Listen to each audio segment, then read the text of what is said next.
کہ ایک neutral body international atomic energy commission کو گواہ بنائیں اور اس کے ہینڈ اوور کریں کہ وہ ڈسپوز آف کریں کہ اس سارے مٹیریل کا کیا کرنا ہے, اور صرف اسٹیٹ آف ہارموز پہ بات ہونی چاہیے, وہ تو کسی وقت بھی صرف ٹرمز نیگوشیٹ ہونی ہے, بائی اینڈ لارج ان میں ایگریمنٹ ہو چکا ہے. Got it. Shishti Saab, thank you very much. General Abdul, thank you very much. Ambassador Munir Akram Saab, thank you very much for joining me in the program. اسی کے ساتھ اس segment کو wrap up کرتے ہیں and then we'll go towards the economy. Budget آنے والا ہے, کیا ہونا ہے اس کے اندر after break. Welcome back after break. نیا بجٹ آنے والا ہے اور نئے بجٹ سے پہلے خبریں گردش کرنے لگی ہیں کہ نئے بجٹ کے اندر ٹیکسز بڑھنے والے ہیں. کہاں کہاں ٹیکسز بڑھنے والے ہیں؟ اس جگہ پر بھی ٹیکس بڑھنے والا ہے جس جگہ کو یا جس شعبے کو کسی زمانے میں پی ایم ایل این نے سب سے زیادہ پروموٹ کیا تھا 2013 کے اندر.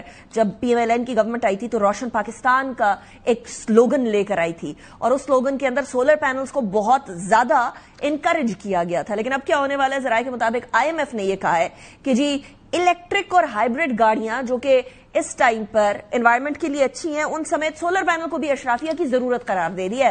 حالانکہ ٹیوب ویلز بھی چل رہے ہیں اور باقی جگہیں بھی, غریبوں کے پاس بھی سولر پینلز ہیں, لیکن سولر پینلز کے اوپر ہی ٹیکس لگانے کی بات آ گئی. آئندہ بجٹ کے اندر سولر پینل کی قیمتوں کے اندر بڑا اضافہ متوقع ہے. آئی ایم ایف کی شرط یہ ہے کہ آئندہ مالی سال کے بجٹ میں سولر پینلز کے اوپر سیلز ٹیکس 10% سے بڑھا کر 18% کر دیا جائے.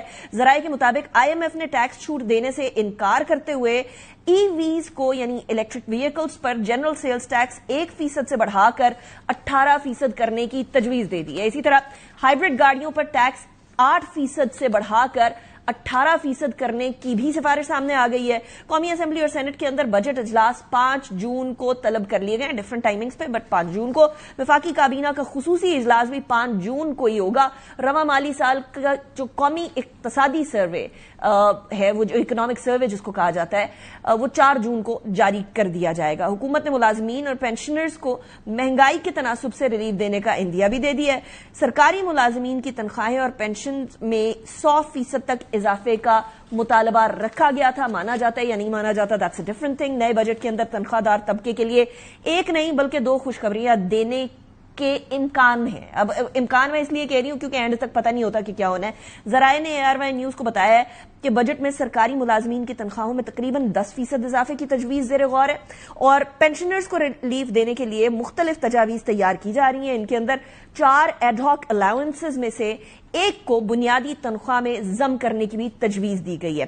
ناٹ جسٹ دیٹ, ذرائع نے یہ بھی بتایا ہے کہ ماہانہ 1 سے 2 لاکھ روپے آمدن والے طبقے کو ریلیف دینے کی تجویز دی گئی ہے جو سیلریڈ کلاس ہے.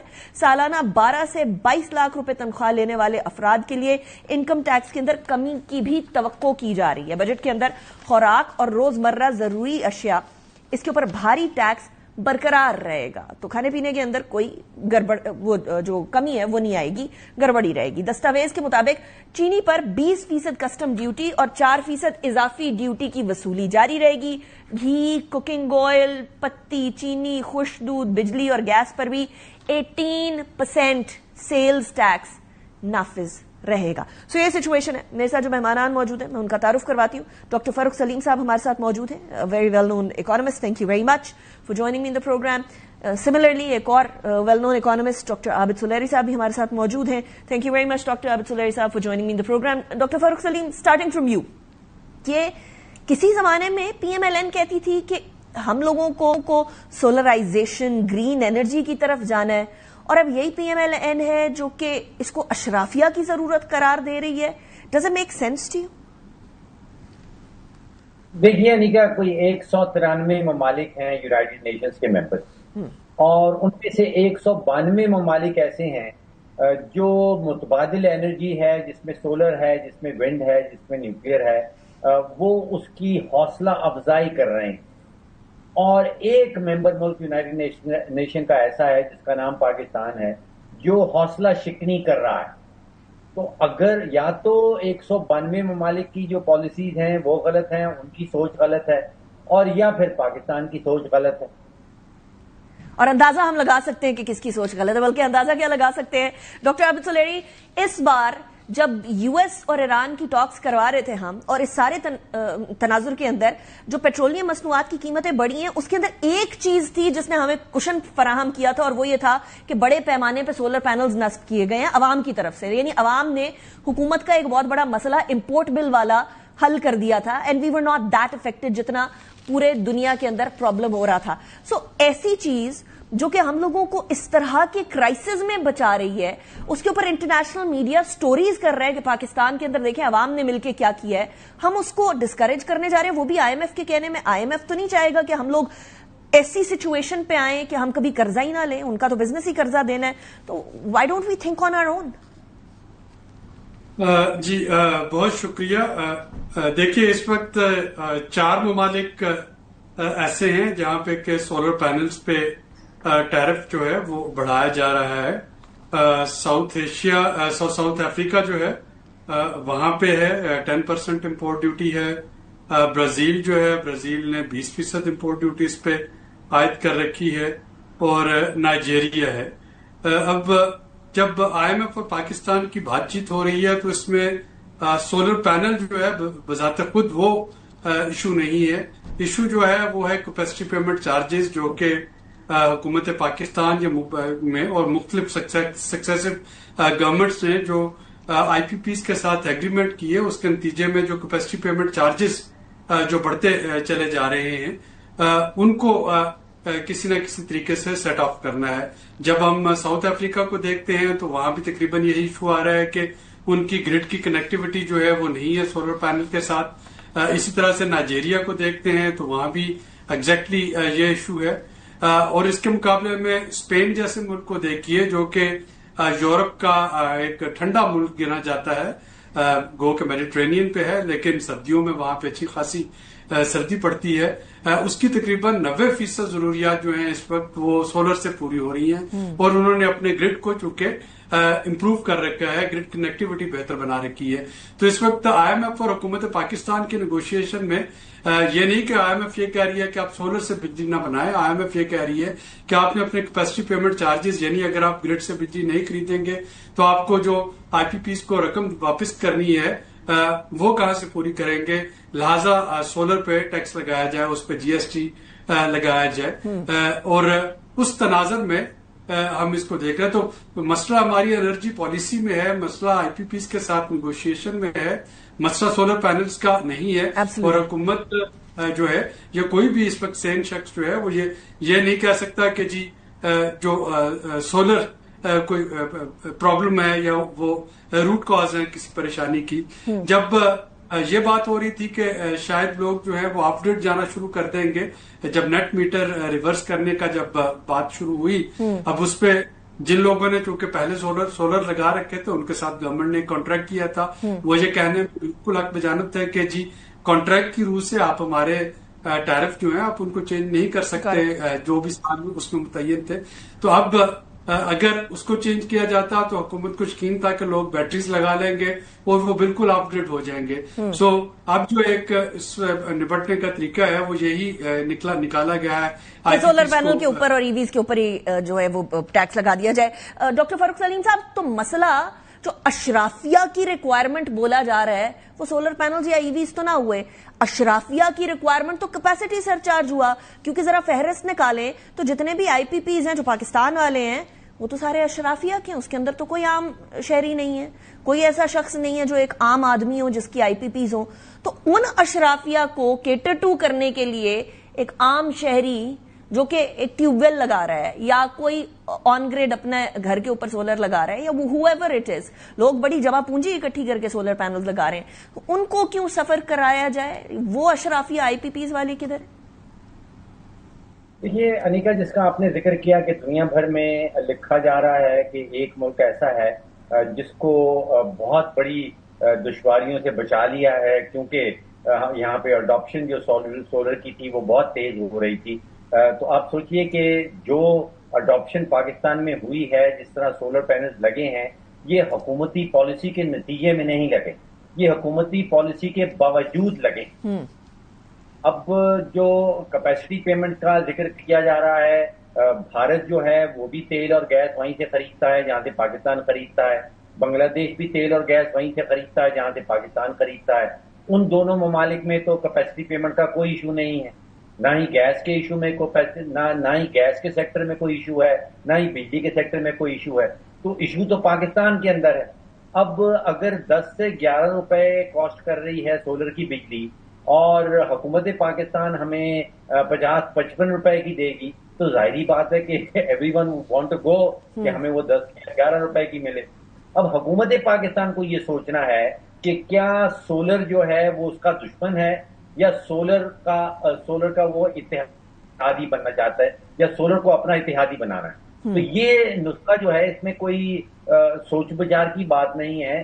سولر کو اپنا اتحادی بنانا بہتر ہے بجائے اس کے کہ سولر کو ہم اپنا دشمن قرار دیں.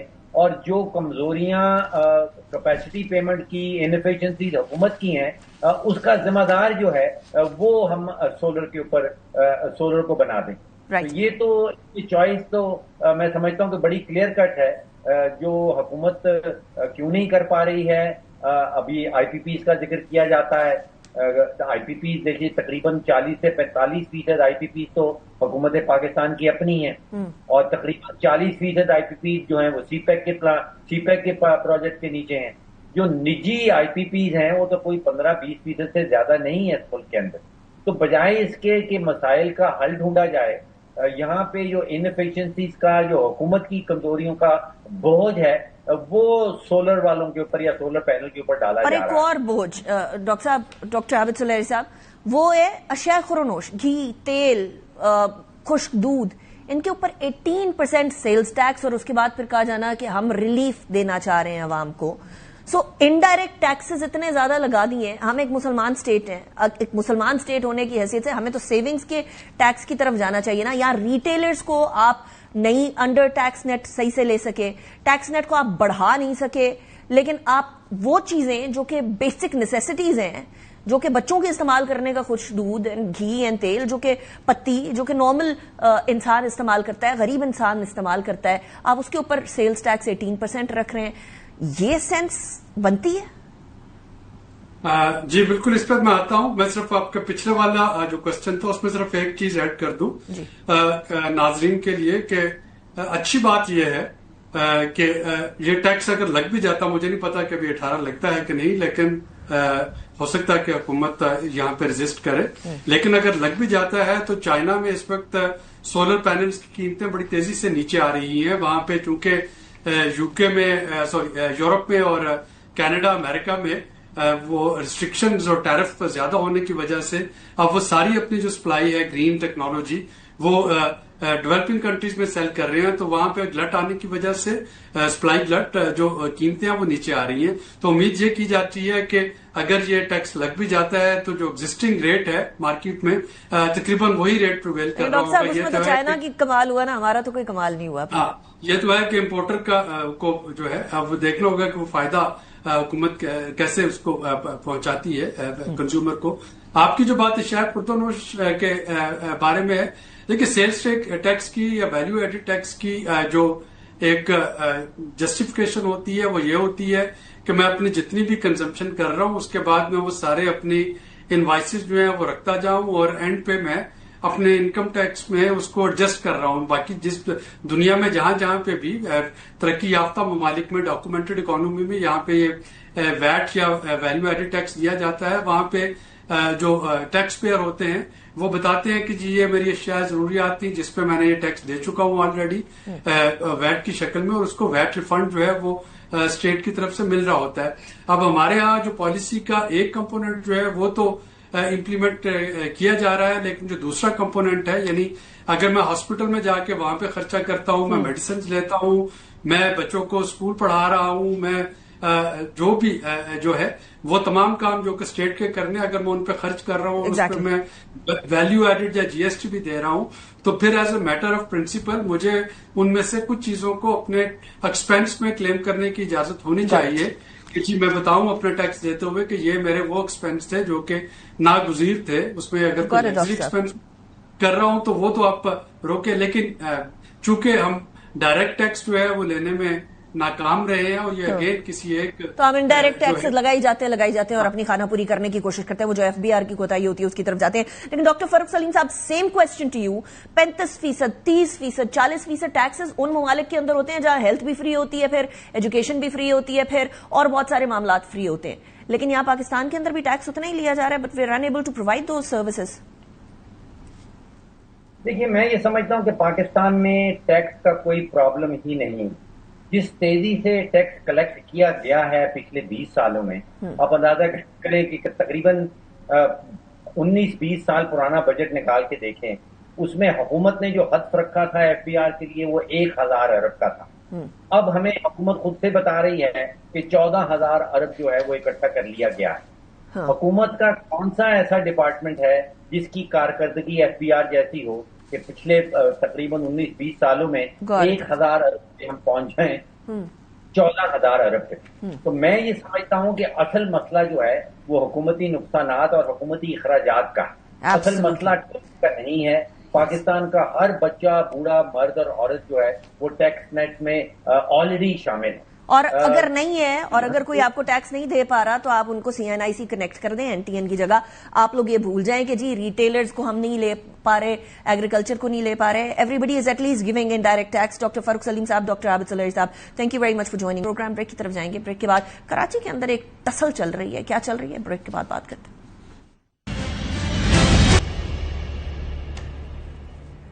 Welcome back after the break. Karachi میں ہر سال کی طرح اس بار بھی عید الاضحیٰ کے اوپر آلائشیں ادھر ادھر پڑی ہوئی نظر آئیں، لیکن اس کے باوجود انسٹیڈ آف یہ کہ صفائی ستھرائی کے نظام کو بہتر بنایا جائے، ایک دوسرے کے اوپر الزامات لگانے کا سلسلہ ہمیں دوبارہ نظر آیا. کراچی کی سیاست ہی کچھ اس طرح سے ہے کہ اگر کسی کو آئینہ دکھایا جائے تو برا مان جاتے ہیں. جماعت اسلامی کے امیر حافظ نعیم الرحمان نے تنقید کی اس بار کراچی کی جو گورنمنٹ ہے میئر کے اوپر. امیر جماعت اسلامی پاکستان حافظ نعیم الرحمان پیپلز پارٹی کو اسٹیبلشمنٹ کے A+ ٹیم قرار دے دیا اور کہتے ہیں کہ جی کراچی شہر میں عید الاضحیٰ پر صفائی ستھرائی کا ماحول اس ٹائم پر کمپلیٹلی شیٹرڈ تھا. ان کا کہنا تھا کہ بے نظیر انکم سپورٹ پروگرام میں نام بے نظیر ہے لیکن کام بے ضمیروں کا ہے. انہوں نے یہ بھی کہا کہ جی وفاقی حکومت کراچی کے لیے سنجیدہ نہیں ہے، جبکہ MQM ہر دور کے اندر حکومت کا حصہ بن جاتی ہے بٹ کراچی کے لیے کچھ کرتی نہیں ہے. پاکستان پیپلز پارٹی اور MQM پر الزام عائد کیا کہ بیسکلی پیپلز پارٹی اور MQM نے مل کر شہر قائد کو تباہ کیا. کہتے ہیں کہ Sindh solid waste management Karachi کے سربراہ میئر مرتضی وہاب ہیں، جبکہ 3 سال گزر گئے ہیں.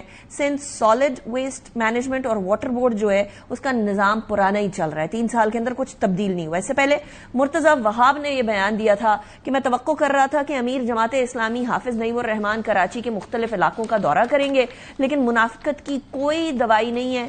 ان کی منافقت مضبوط اور پکی ہے، کام وہ نہیں کرتے ہیں. لیکن فیکٹ از کہ اس ٹائم پر میئر مرتضی وہاب ہے، کام حافظ نعیم الرحمان نے نہیں کرنا. اس ٹائم پر کام کرنا ہے تو پھر مرتضی وہاب نے کرنا ہے.